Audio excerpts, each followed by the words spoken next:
Tingnan niyo yung mga idol, lumapit yung babae na yan para titigan yung pagkain. Gutom na siguro yan mga idol. Kawawa naman.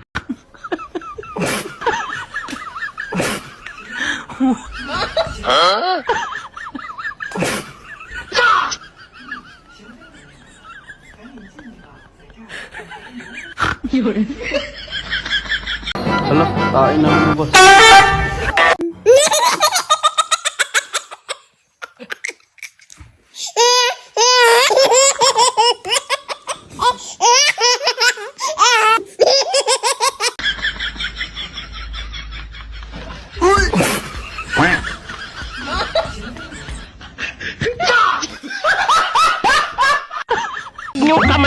Huwag niyong kamayin, mapapanis. Kutsarahin niyo.